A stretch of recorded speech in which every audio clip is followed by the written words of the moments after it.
Bounce দেবেন, bounce দেবেন, bounce দেবেন, এটা ছাড়া আপনার বলের মধ্যে কিছুই নাই। ওয়েস্ট ইন্ডিজের সাথে টি-20 সিরিজে হোয়াইট ওয়াশটা এড়ানো সম্ভব হয়নি। শেষ পর্যন্ত বাংলাদেশ টি-20 3 ম্যাচ সিরিজের শেষ ম্যাচটাও পরাজিত হয় এবং শোচনীয়ভাবে পরাজয় বরণ করে নেয়। আসলে এই টি-20 সিরিজে বাংলাদেশে বলার কিছুই নেই অর্জন। তারপর শেষ টি-20 নিয়ে যেটুকু বলি সেটা হচ্ছে যে বাংলাদেশের যে প্রথমে টসে জিতে লিটন কুমার দাস ব্যাট করতে নামে, মানে তাদের একটা নির্দিষ্ট গোল থাকে, ব্যাটসম্যানদের নিজস্ব একটা ইচ্ছা থাকে, এইম থাকে, যা এই ম্যাচটায় কোথাও কোথাও দেখা যায়নি। শুধুমাত্র তামিম ছাড়া, জুনিয়র তামিম ছাড়া কেউই রান করতে পারেনি। লিটন কুমার দাস আবারও ফ্লপ, সাইফ হাসান তার নামের প্রতি সুবিচার করতে পারেননি। তারপরে সোহান, তিনি ব্যাট করতে নামলে তিনি যে আসলে ব্যাট কিভাবে করে, মানে একজন মানুষ, একজন ব্যাটসম্যান, ইন্টারন্যাশনাল প্লেয়ার, মানে ইন্টারন্যাশনাল ম্যাচ খেলছেন, আপনি ব্যাট কিভাবে করে, ব্যাট ধরতেই তো আপনি পারেন না, এরকমটা মনে হয়। আর অনানলি সেই ব্লুটুথ চুইংগাম জাকের আলী, উনি তিনি এই ম্যাচে ছিলেন, থাকার পরে যা করার তিনি তাই করলেন। তিনি সেই আপনি 6 স্টাম্পে আগালেন এবং লেগে সুইপ করতে চেষ্টা করলেন বা জোরে মারতে চাইলেন, আপনি এলবি আউট হয়ে গেলেন।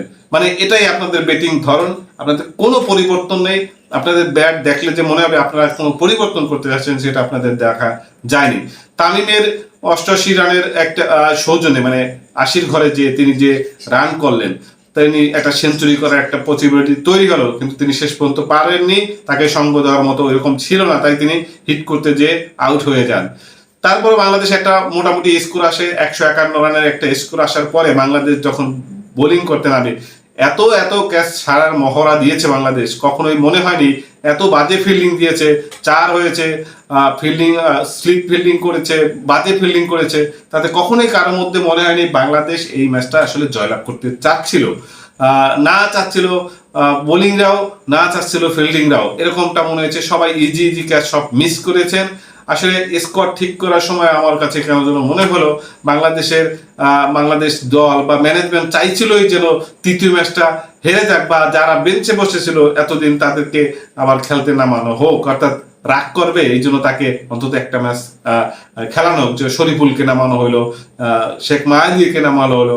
যদিও শেখ মাহাদি ভালো বোলিং করেছেন, শরীফুলও মোটামুটি ভালো বল করছেন, কিন্তু তানজিব সাকিব এবং মোস্তাফিজুর রহমান এই মুহূর্তে বিশ্বের সেরা বলার, তাকে এই হোয়াইট ওয়াশ আপনারা হতে যাচ্ছেন দেখে তাদেরকে নামাতে চাননি নাকি, এরকমটা আমাদের ভাবনা চিন্তায় আসলে আসে।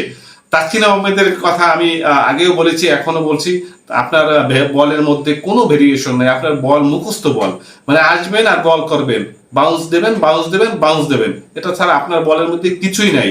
না আছে স্লোয়ার, না আছে ইয়কার, না আছে সোলো বাউন্সার, না আছে ওয়াইড ইয়কার, আপনার বলের মধ্যে কোনো ধরনের ভেরিয়েশন নাই। একই গতিতে করেন, মারলে পরের বলটা আরো জোরে করেন, এটা আপনার বোলিং এর স্টাইলে। এটা টিম ম্যানেজমেন্ট আসলে বুঝতে যাচ্ছে না তার কি জন্য তাকে, যে এটা এই ব্যাপারে তাকে কোচ বা ম্যানেজমেন্ট এটা তাকে বুঝায় না যে আপনার বলে একটু ভেরিয়েশন দরকার। যাই হোক, আমরা শেষ পর্যন্ত 3টে ম্যাচে হারলাম এবং শোচনীয়ভাবে হারলাম।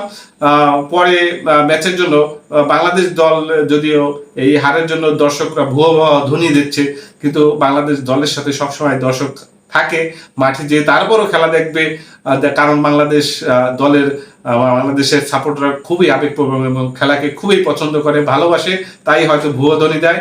আপনি দেখবেন 4-4টা সিরিজ আপনি জয়লাভ করেছেন, তখন আপনাকে মাথায় তুলে নিয়েছে। হঠাৎ একটা সিরিজ বা একটা ম্যাচ খারাপ খেলছেন, আপনাদের আবার ভুয়া ধ্বনি দেবে। আবার আপনি দেখবেন, আপনি পরে একটা ম্যাচ জয়লাভ করবেন, দেখবেন আপনার এই যে ব্যর্থতা, এই যে গ্লানি, এই গ্লানিও মুছে যাবে, এই দর্শকরা আপনাদের আবার মাথায় তুলে নেবে।